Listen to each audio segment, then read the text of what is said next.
বন্ধুরা, আমরা অনেকেই ছোটবেলায় আমরা ঝুলন সাজিয়েছি। ঝুলন সাজাবার জন্য যে জিনিসগুলো প্রয়োজন তা আমরা অনেক দিন আগে থেকেই জোগাড় করে আনতাম। তারপর নির্দিষ্ট দিনে আমরা ঝুলন সাজাতাম। তবে বন্ধুরা, আজকে আমি চলে এসেছি মানিকতলা সাহা বাড়িতে। এই বাড়িতে ঐতিহ্য মেনে ঝুলন হয়। আর এই বাড়ির ভেতরে গিয়ে আমি সমস্ত ঝুলনটা দেখাবো। আমি সুখেন, আমার ছোট্ট ইউটিউব চ্যানেল ভ্রমণ পিপাসু সুখেনে আপনাদের সকলকে স্বাগত। তাহলে বন্ধুরা, চলুন সাহা বাড়ির ভেতরে গিয়ে সমস্ত ঝুলনটা আমি আপনাদেরকে দেখাচ্ছি।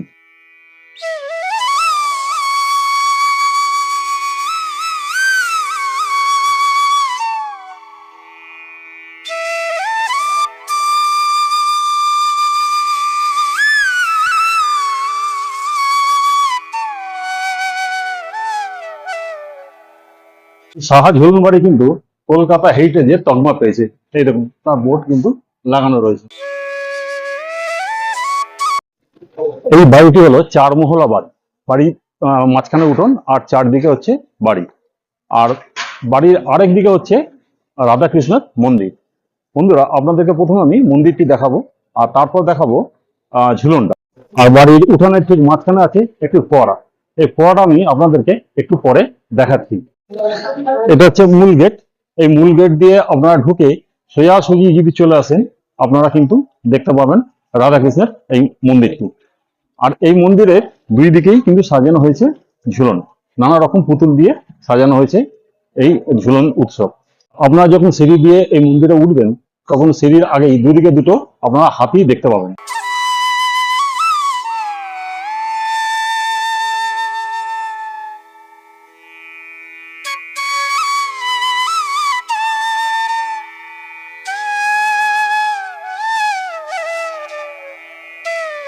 এই মন্দিরের দুদিকে দুখানে কিন্তু তুলসী মঞ্চ আছে।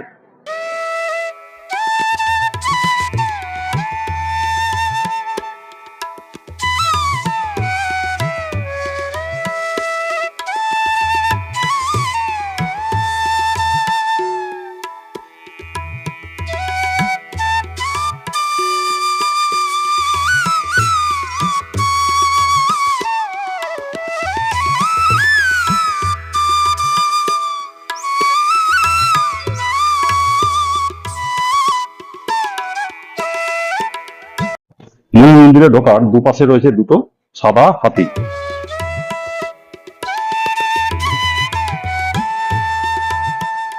এটা হচ্ছে মন্দিরের বারান্দা।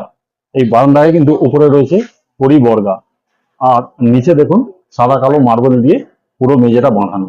খুব সুন্দর এই জায়গাটা। রাধাকৃষ্ণের ঘরের ঠিক বাঁ পাশেই রয়েছে ভোলাদেবের, ভোলা মহেশ্বরের মূর্তি।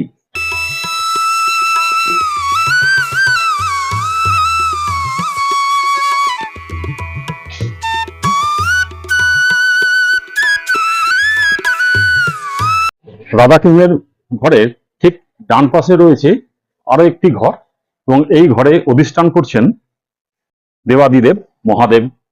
এখানে শিবলিঙ্গটি কালো কষ্টি পাথরের।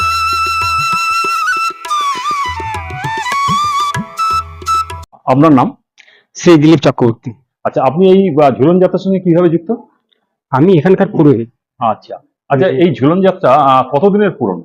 এটা 102 বছরের। 102 বছর। এই ঝুলন যাত্রা কে শুরু করেছিলেন? এই যেদিন যাদের ঠাকুর বাড়ি তাদেরই পূর্বপুরুষ এটা শুরু করেছিলেন। তার নাম? তার নাম বঙ্কিবিহারী সাহা। বঙ্কবিহারী সাহা। যিনি প্রথম। এই ঝুলন যাত্রা কদিন চলে? এটা আমাদের 5 দিন। 5 দিন চলে। শ্রাবণী শুক্লা একাদশী থেকে শ্রাবণী শুক্লা পূর্ণিমা পর্যন্ত, যেটাকে রাখি পূর্ণিমা বা ঝুলন পূর্ণিমা বলা হয়। আচ্ছা, সকাল থেকে রাত পর্যন্ত ঝুলন যাত্রা কি কি পুজো, মানে কখন কখন কি? না, এটা সন্ধ্যে 5টা থেকে রাত্রি 10টা খোলা থাকে ঝুলন উপলক্ষে। আপনার পুজোটা কখন হয়? সকালে? হ্যাঁ, সকালে নিত্য নিত্য নিত্য রোজ যে পুজোটা হয় সকাল 6টা থেকে 10টা, আর বিকেল 4টা থেকে 6টা, এই বিকাল 5টা থেকে 7টা। আচ্ছা, আরতিটা কখন হয়? আরতিটা নিত্য আরতিটা ওই 6:30 7টা। আচ্ছা, মানে আগামীকাল ঝুলন সমাপন হয়ে যাবে? হ্যাঁ হ্যাঁ, আগামীকাল ঝুলন সমাপন। আচ্ছা, ঠিক আছে, ধন্যবাদ। বন্ধুরা, ঝুলনের এই কদিন মন্দির খোলা থাকে বিকেল 4টে থেকে রাত্রি 10টা পর্যন্ত।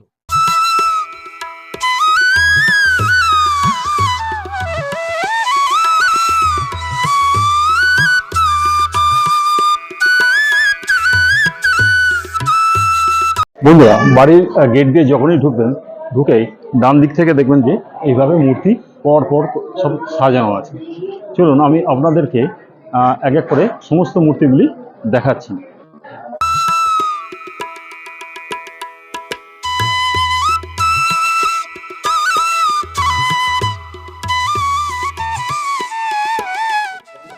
তারপরে আছে কৃষ্ণের গরু চড়ানো, তারপর হচ্ছে কালিয়া দমন, ননিচুরি,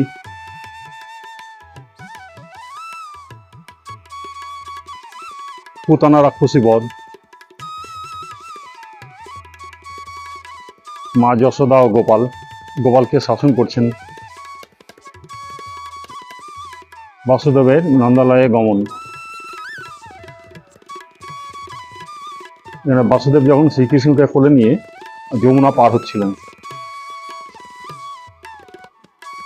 কারাগারে শ্রীকৃষ্ণের জন্ম। আর এটা হচ্ছে সপ্তম গর্ভের হত্যা। এবার দরজা দিয়ে ঢুকে বাঁ দিকে যে মূর্তিগুলি আছে সেগুলি আমি আপনাদেরকে এবার দেখাবো। গোপিনীর বস্ত্রহরণ, শ্রীকৃষ্ণের হোলি খেলা, কংসবধ,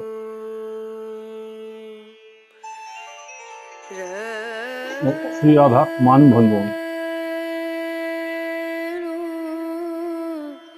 কৃষ্ণকালী,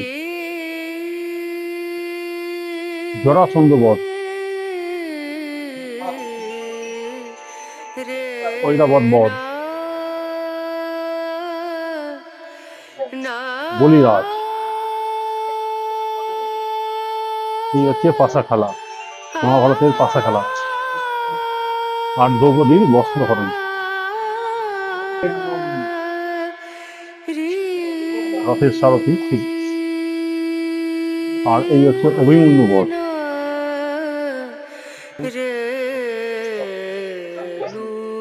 আর এই হচ্ছে শ্রীকৃষ্ণের যুগল মিলন। এই সাহাবাড়িতে প্রজন্মের পর প্রজন্ম ধরে ঐতিহ্যবাহী এই ঝুলন যাত্রা যারা পালন করে আসছেন, সেই জন্য এই ঝুলন যাত্রার সঙ্গে জড়িত সকল ব্যক্তিকে জানাই অসংখ্য ধন্যবাদ।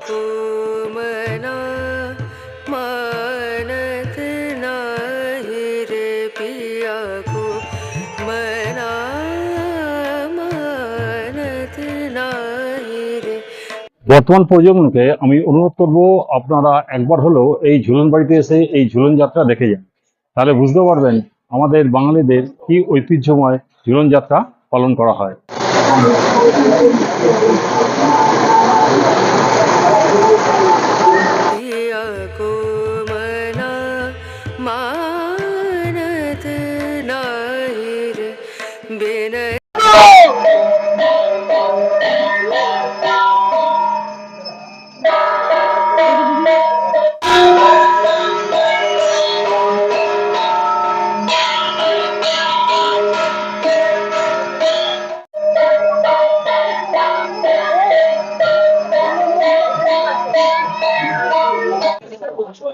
বন্ধুরা, এই বছর হয়তো আপনারা আসতে পারবেন না, তবে আগামী বছর কিন্তু আপনারা অবশ্যই আসবেন আর এসে এই সাহাবাড়ির ঝুলন দেখে যাবেন। আমার মনে হয় আপনাদের খুবই ভালো লাগবে। এখন আমি আপনাদেরকে বলে দিই আপনারা এই ঝুলন বাড়িতে কিভাবে আসবেন। আপনারা যদি মেট্রো করে আসেন তাহলে চলে আসুন গ্রিস পার্ক মেট্রো স্টেশন। সেখান থেকে বেরিয়ে আপনারা গ্রিস পার্ক মোড়ে আসুন এবং মোড় থেকে বাঁদিকে ঘুরে বিবেকানন্দ রোড ধরে মিনিট 10-12 হেঁটে আপনারা পৌঁছে যাবেন এই সাহা ঝুলন বাড়িতে। আপনারা যদি বাসে করে আসেন তাহলে মানিকতলা ক্রসিং এ নেমে পড়ুন, সেখান থেকে মিনিট 3-4 হেঁটে আপনারা পৌঁছে যাবেন এই সাহা বাড়িতে। বন্ধুরা, এই দিকটা হচ্ছে গিরিশ পার্ক আর এই দিকটা হচ্ছে মানিকতলা। আপনারা মানিকতলা বা গিরিশ পার্ক থেকে যখন আসবেন তখন আপনারা অটো করে এই ঝুলন বাড়িতে আসতে পারেন। এই ঝুলন বাড়িতে আসতে অটো ভাড়া নেবে 10 টাকা। এছাড়া আপনারা মানিকতলা বা গিরিশ পার্ক থেকে বাসে করে আসতে পারেন। বাসে করে এসে নামতে হবে এই ঝুলন বাড়ির সামনে। এটা হচ্ছে চালতা বাগানের কাছে এসে আপনাকে বাসে করে নামতে হবে। বন্ধুরা, আমার আজকের ভিডিওটি যদি ভালো লেগে থাকে তাহলে অবশ্যই একটি লাইক দিন আর ভিডিওটি প্রচুর পরিমাণে বন্ধু বান্ধব আত্মীয় স্বজনের মধ্যে শেয়ার করে দিন। বন্ধুরা, আমার চ্যানেলটি একটি বিপদে পড়েছে, আর এই বিপদ থেকে আপনারাই উদ্ধার করতে পারেন আমাকে। আমার চ্যানেলটি শুধুমাত্র একটি সাবস্ক্রাইব করে নিন। যারা এখনো পর্যন্ত আমার চ্যানেল সাবস্ক্রাইব করেননি তাদের কাছে অনুরোধ, আমার চ্যানেলটি সাবস্ক্রাইব করে নিন, তাহলে আমি এই বিপদ থেকে উদ্ধার পাবো। সাবস্ক্রাইব করতে একটি পয়সাও খরচা হয় না, বিনা খরচাতেই আপনি আমাকে আমার এই বিপদ থেকে উদ্ধার করতে পারবেন। আজকের মতো ভিডিওটা আমি এখানে শেষ করছি। দেখা হচ্ছে আবার পরবর্তী ভিডিওতে। ততক্ষণ পর্যন্ত টাটা।